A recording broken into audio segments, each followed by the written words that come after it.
Hey, this is Matt once again. Welcome back to another video. This is a paid request for Phil. Thank you so much for that. For those interested in requesting any type of videos, movie reviews, re-reviews, random thoughts, streams, commentaries, video game playthrough, whatever the case may be, feel free to send it either directly to my PayPal. I do have a Cash App as well. Links are down below in the info box, and I will get to it as soon as I possibly can. For those who sent them, thank you. I do appreciate it.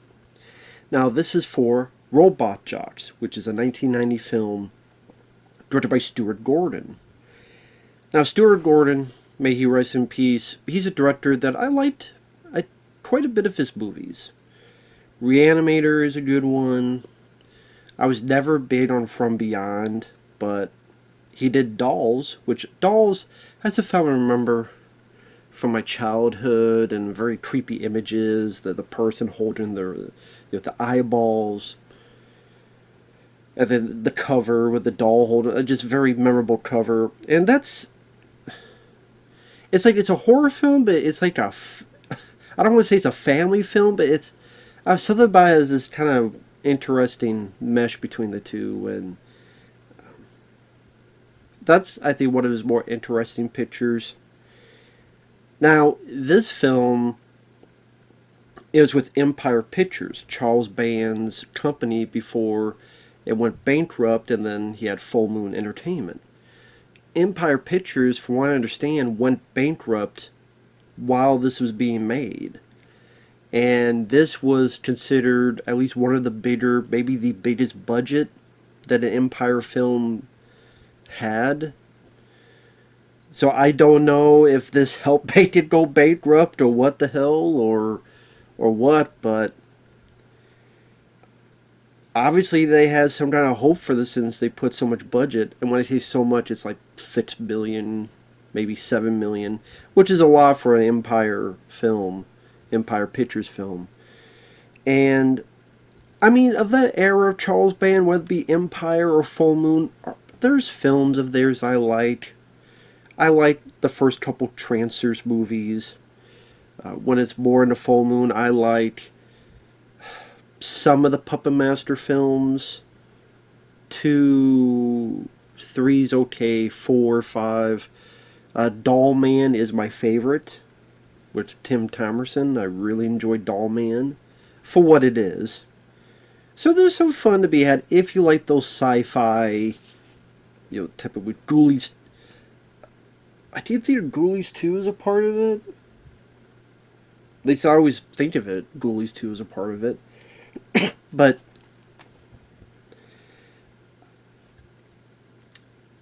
this one, it was between Dolls, and then later Stuart Gordon did Fortress, which Fortress is my favorite Stuart Gordon film. Fortress is a film that deserves a better release in the U.S. You got Christopher Lambert, Jeffrey Combs in the supporting role. I think Kurtwood Smith is your bad guy, who was in RoboCop and That 70s Show, many other stuff. And it's a guy put into this futuristic prison in this future where you only allowed a certain amount of children, and even if they die, you can't have any more. But him and his wife want to have another kid. They get arrested, and then they're separated, and he's put into, again, this futuristic jail. Some pretty good action set pieces. Fortress,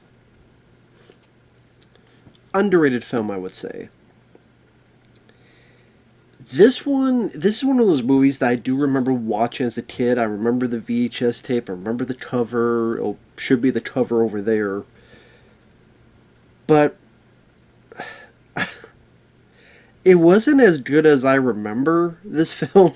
It simply, sadly, was not. There's charm to be had, yes. When you have the battles, which there's only 3 of them, and, I mean, they're not too long. There's fun entertainment, the stop motion. I'm a sucker for stop motion. And honestly, I would say I had more of a charmingly fun time with this compared to, say, Pacific Rim, which has all the bells and whistles. But even then, I think they did what they could with the budget, with the stop motion, huge mechs. The other stuff, the budget wasn't really there. Like when you, well, before I get into that, the story of the film. It takes place many years after a nuclear holocaust. And now war is outlawed. Now, I didn't know there had to be a stated fact that war is outlawed. I mean, I think we all know war is bad, but nice to see it's outlawed now. That's good to know. And there's really only two nations left. There's the Confederation, not the Confederates, the Confederation, and the market. If there's any disputes of whatever the case, if it's oil, if it's some other thing, we settle it where we get in these mechs and we beat the shit out of each other, and whoever wins, they win the dispute. Your bad guy is Paul Koslo, which I've seen him in a few films around this era. He was in Loose Cannons, this Gene Hackman film, where he played the bad guy. And that's a film that has its flaws, but I actually do like Loose Cannons. I think it's fun and it's quirky. He was also in Extra 2, which honestly is the only Extra film I could deal with. Because it's pretty much a ripoff of Aliens. But you know what? I'll deal with that than the stupid Kramer versus Kramer alien drama of the first one, or the bored as fuck storyline in the third Extra. Like Extra 2, I could watch and have fun with. And he's a bad guy that's willing that even if someone is defeated, he'll step on them, step on their mech, and it'll explode and kill the guy. And there's no repercussions, which I think is kind of weird. That, okay, you have these disputes and he's the winner, you're the winner and he's defeated, but you could just step on and kill him and there's no repercussions. Okay, it's weird how that works, but okay. So the other guy now who's going to stand up to Paul Koslo, our lead, is Gary Graham. Rest in peace to him. Sadly, he passed away last year in 2024. And Gary Graham, I remember he was on the TV show Alien Nation, or at least those TV movies. He sadly had a bit part in Jeepers Creepers Reborn with him and Dee Wallace at the beginning of that movie. He popped up from time to time and stuff, and I never minded Gary Graham. He kind of reminded me like a lesser Scott Glenn. He always reminded me of Scott Glenn. I mean, I think Scott Glenn was the better actor, but I said Gary Graham I never minded. I don't think he ever really became a big star. I would say the Alien Nation, those TV movies were his bigger claim to fame. And apparently he's won 9 fights, and he's getting ready for this 10th one to go up against Paul Koslo. And so they get into the fight, and then you get to see a bit more of the fight here. I mean, it's some fun, entertaining stop-motion stuff. Whether it be them going a little bit back and forth, whether it be shooting rockets at each other, shooting lasers, and the others using their forearm to block the laser, or Gary Graham uses his mech to blowtorch a leg, and the leg comes off, but then Paul Koslo shoots his fist like a rocket fist, but the rocket fist doesn't go towards him, it goes towards the crowd, which is a stupid idea to have the crowd there in the first place. I mean, let's see, here's these two mechs with giant rockets and lasers, and let's just have a crowd of people right here. Nothing could go wrong. I'm like, this is what's bound to happen. But the fist curves and goes towards the crowd, so Gary Graham, being the hero, he tries to block it. It hits him, but then it topples and falls, and hundreds of people die because of that. And that's when he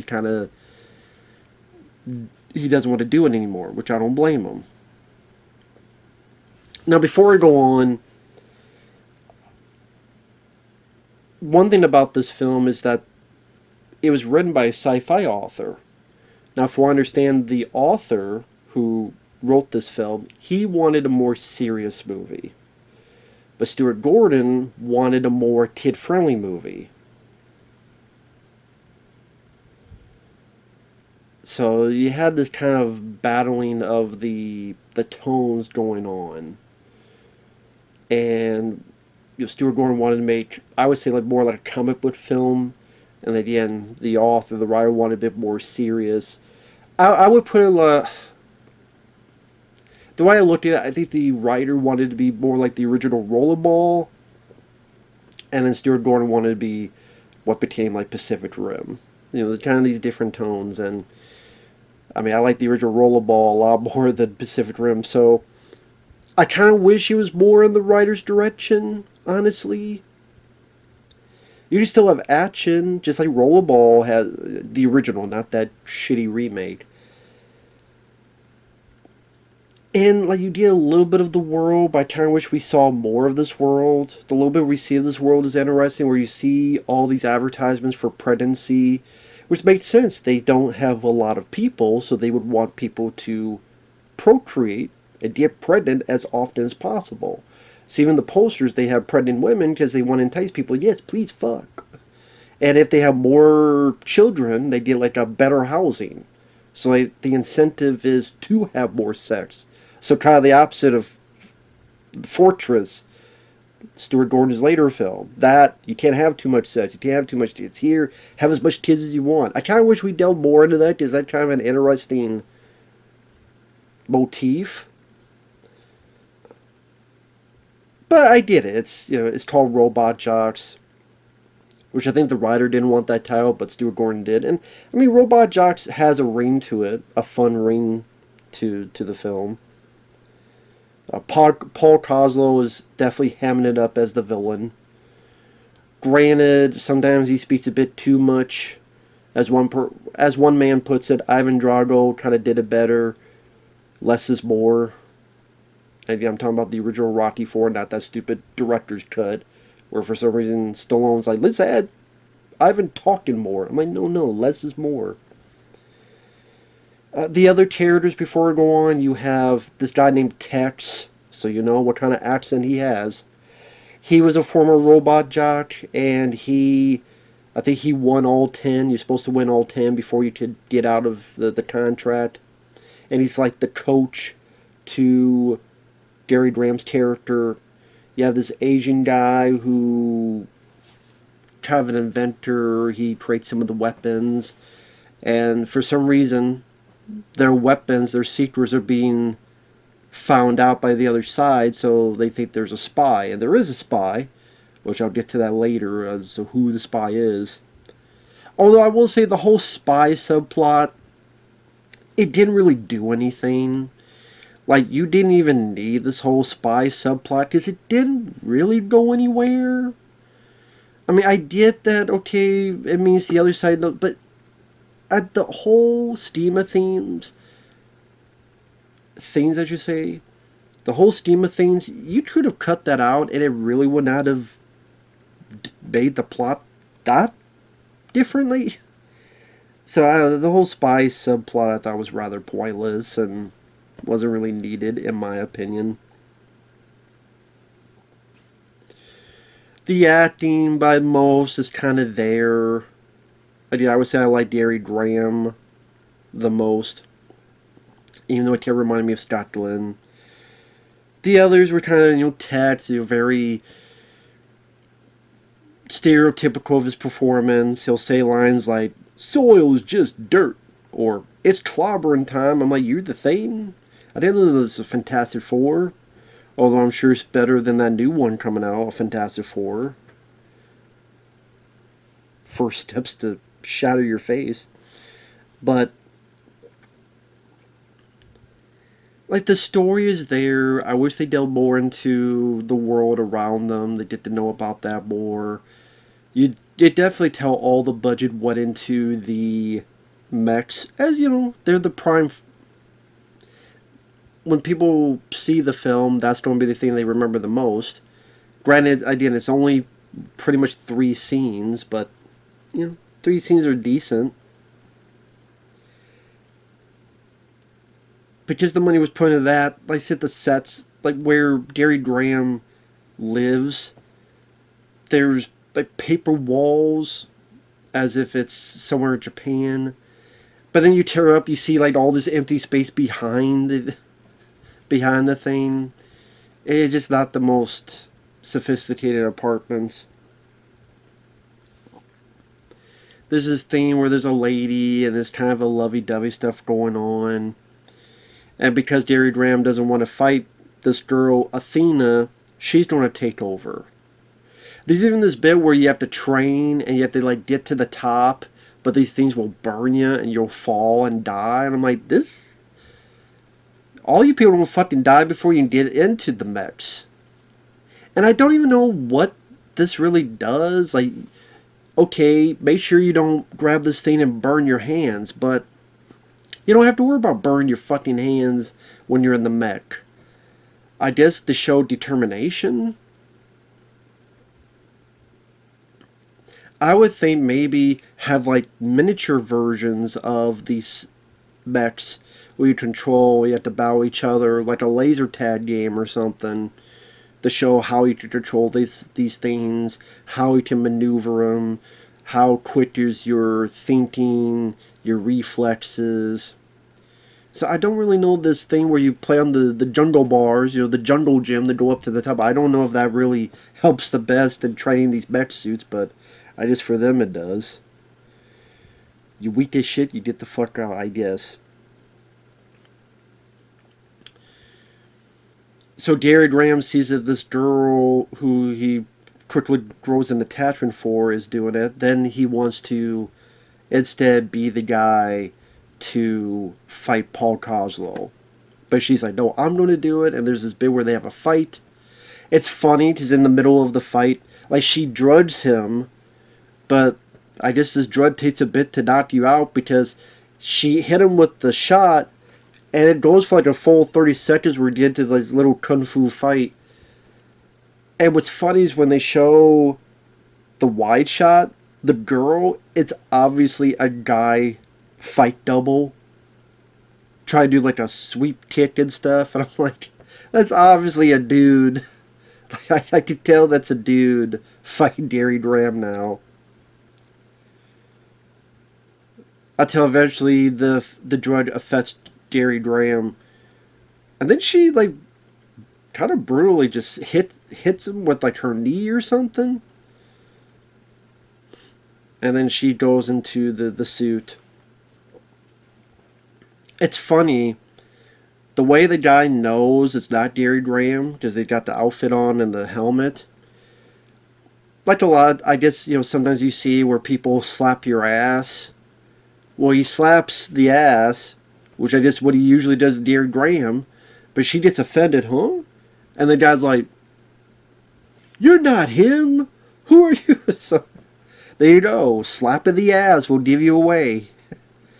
Whenever someone slaps you in the ass, don't think anything of it. This guy's equal. He'll slap everybody's ass. Male, female, both, neither. This guy's progressive, I guess. I'll slap anybody's ass.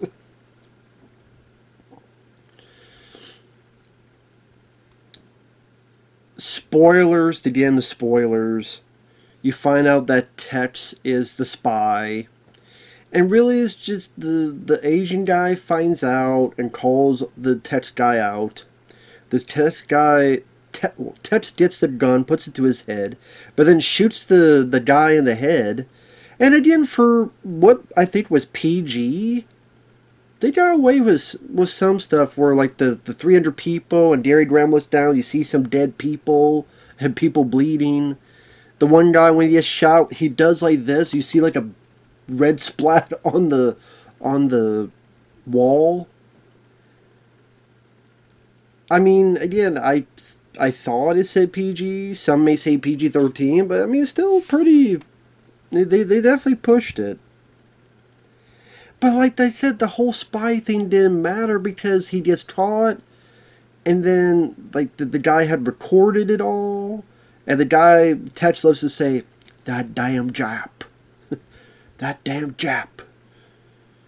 And then he just jumps out the window and dies. So it didn't matter at the end of the day, him being a spy. It didn't matter. It didn't really bring anything to the table. It could have been easily cut out. I think that's my disappointment, is that when you don't have the Jots fighting, it's really not that interesting of a movie. The whole spy stuff was pointless, like I said. The stuff between Gary Graham and the girl, I don't think they had a great amount of chemistry. It didn't really seem like there was really a whole lot going on, other than, I didn't mind Gary Graham. Some of the music, there's that charm. It came out in 1990, but it's that 80s bit of charm to it, to see its low budget value. But you tell that they're being a bit ambitious. And then they go a bit of a way. Oh, then Gary Graham, how he gets out of the room is that he has this big remote control with the big antenna, and he flies his car into the room. Thank God he didn't kill himself by doing it. And so the girl's in the mech. She climbs out, fights Paul Koslo. She's able to cut his mech's fist, but he gets on top of her, and I thought this shit was funny. He has his fist, and imagine the girl in the mech is down, and the fist does this, fist bumping her. It'd be like I punch someone, go pop, pop, pop, pop, pop, pop, pop, pop, pop, pop, pop, pop. It's like, it just, and it doesn't look like it's that horrific. Like a little tap tap tippy tippy tap tap tap, but then inside the girl's like, oh, like that Star Trek old school acting. Yeah, like, is she really being rocked that much? I guess. I don't know. Maybe they did what they could. I don't know. Eventually, Gary Graham gets there, takes her out, says, "Hey, you weren't fighting me. You were fighting her. You want something? You fight me. It's me and you, right?" And my favorite part of the movie, the best part of the movie, it's a good line reading. He's like, "I'm going to get in this thing. I'm going to kick your ass." That one thing is better than anything Pacific Rim. I'm telling you. If you like Pacific, that's fine. I call it Pacific Rim job. That one line was better than anything. And I like Gary Graham a lot more than the lead guy in Pacific Rim. That's why I would give the edge to this. Not just because it has some charm to it, but Gary Graham, I think he does what he can with the script he was given. And in that line, that was pretty badass. But I wish he was just given more, if he had more buddies, more friends that he could go back and forth with. And, maybe an interesting story, maybe the corporation he's working with. Maybe, they're not all in the up and up, or both sides have wonky leadership, and it's the fighters, they're fighting, but then they have to work together. And maybe they have other mechs. Well, again, they'd have to have more budget to do all this. They don't have the budget to do it, but... Or, I don't know, just something... I think the plot could have been a bit more interesting. At least to me. I said it only gets interesting when you see the mech fights, and again, there's only 3 of them. So he gets in... There's a point he goes into space... And then Paul Koslo, I'm like, oh shit, they're in space. I forgot they were in space. The reason I forgot was they don't do anything in space. Although it's interesting that they know the fact that there's no noise in space. There's a lot of big budget films, it'll be in space, and there'll be explosions you can hear, even though you can't hear noise in space. But this knew that and follow that. Go figure that this movie knew that rule. But they kind of just fly around. They fly around a bit more, and then the bad guy shoots the good guy in the heel. Why? Gary Graham's character is Achilles. Achilles' heel. You know, the sweet spot, the weakest spot, Achilles from Legend of long ago, his heel. So here, shoots him in the heel, he goes down, Paul Koslo follows. Thankfully, even though they're in space, they land in the same spot.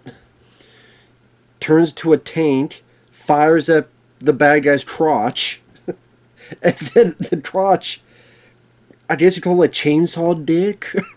That's pretty much what it is. Like a chain, like where the crotch is, it's a chainsaw dick. Dear Graham, I'm going to kill you with my dick. I'm going to saw you with my chainsaw dick. I mean, that's I guess that alone could sell the movie on you.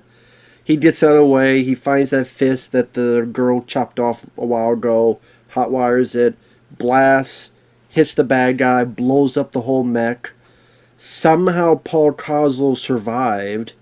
And they did like a little bit of scuffle. And this ending really shit the bed for me. Now, to be fair, this wasn't the first time I revisited this. Revisited if I learned how to talk. This was not the first time I revisited the film since I saw it as a kid. A couple years ago, I saw this again. And I went, because the Shout Factory, Scream Factory release was coming out. I'm like, you know what? Let me see this film and see how it is, and maybe I'll pick it up. I don't have the film in my collection because I saw the film and went, what? Not just for the reasons I stated, where, yes, I do wish there was more action. If not mech stuff, then just stuff with Gary Graham, fights. I mean, other than the little bit he had. Okay, there's a bit when we first see him where he's doing a little bit of training with people. There's the girl like doing the jungle gym with all the trainees, and that people like falling to their deaths. And then there's Gary Graham and the girl fighting when he's been drugged. But like, if there was like more actual like good action set pieces, shootouts, gun battles, like what Stuart Gordon would do in Fortress. Like Fortress is kind of the movie I wanted from, like what I wanted from this, I kind of got in Fortress. Well, it felt like there was more action. It felt like there was more fun set pieces. It felt like it just drove home the kind of movie I wanted. Even when there wasn't action, how the prison worked and what the bad guy wanted, like it felt like a more intriguing story to me. This, it wasn't just all the stuff I said, and I'll be repeating right now. When I revisited the film a couple years ago, I forgot how this film ended. It ended like dog shit. This is the dumbest ending they could have done. Paul Koslo, a guy who murdered, I would assume someone Gary Graham knew, stomped on his ass, stomped his whole body into the ground, squished it like a stick of bubble gum, stuck on the bottom of your shoe, ready to kill refs. They got out of the way, but stomped on their vehicles. A guy who has murdered, who has killed, who is a psycho. All Gary Graham does is goes, we can live. They're going to kill us. We can live. He only says that, we can live, like 3 times. They drop their weapons. He gives a thumbs up, and the bad guy gives a thumbs up. And the movie, the thumbs are like this. Then it's over. And I'm like, what? So this guy who has murdered people, who's a villain, he's a psychopath. He murdered someone at the beginning of the movie. He's ready to murder the girl who is your love interest, which I don't even know if we know if I'm guessing she's okay. Ready to murder you, and now because you say we can live, you do a thumbs up? What? And that's how the movie ends. I'm like, this ending sucks. This ending is shit. This ending is not earned. It comes out of nowhere. I don't buy him all of a sudden being fine and yes, I won't kill you and thumbs up. What? Why? Why? Why? That ending, like, is the kicker. I'm like, we don't even get a good bad guy death.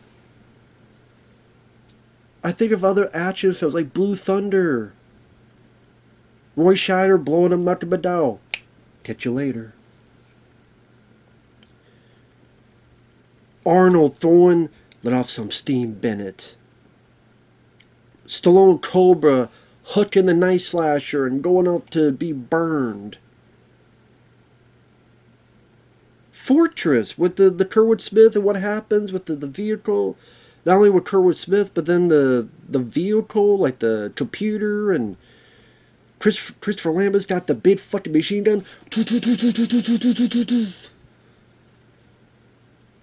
Like, what the fuck is this ending? What is this? If you built it up where Paul Koslo, you see that he's got some humanity, or he was trained to be this way, and he has doubts, and he has, should I have done that? Why am I doing this? He gets like these rages that he can't control, but then he feels bad. There's none of that in the movie. None of that. It is the dumbest ending. So yeah, I mean, the music is charming in its own way. The mech fights, as little as there are, the stop motion is fun to see. You know, to see them battling and then using their lasers or sawing this part or that part off. But they're very few and far in between. I like Gary Graham. Him saying "won't kick your ass" is the best moment in the movie to me. But just the rest of the story, the useless spy subplot, the ending I thought was fucking dumb and not satisfying in the least. You go into space, but you don't do anything. You could have had at least a little bit back and forth in space. Where they shoot a little bit back and forth, you don't do that.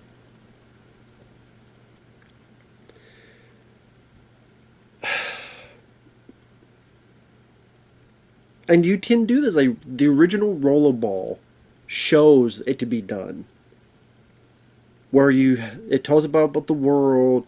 There's some good, solid sci-fi ideas about how they don't want individualism. They don't want anyone to be special. Because they want people to not realize that they themselves could maybe be special.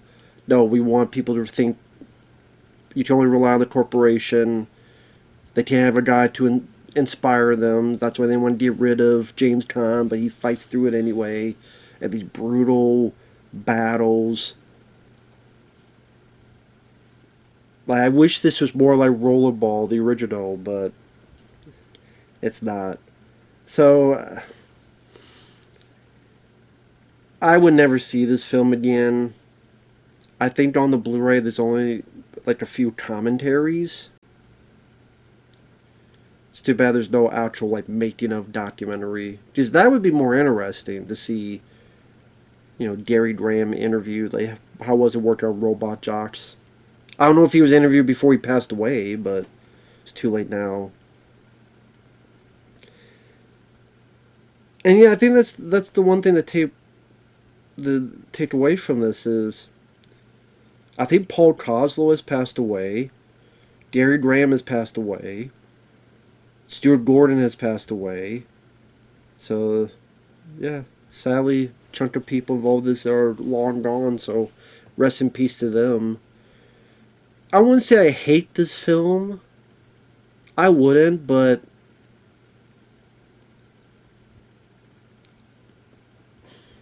I do think it could have been a lot better, though. And I'm not a big fan of this movie, I will say that. So take that for you will. Thanks for watching, take care, and we'll see you guys later. Bye-bye for now.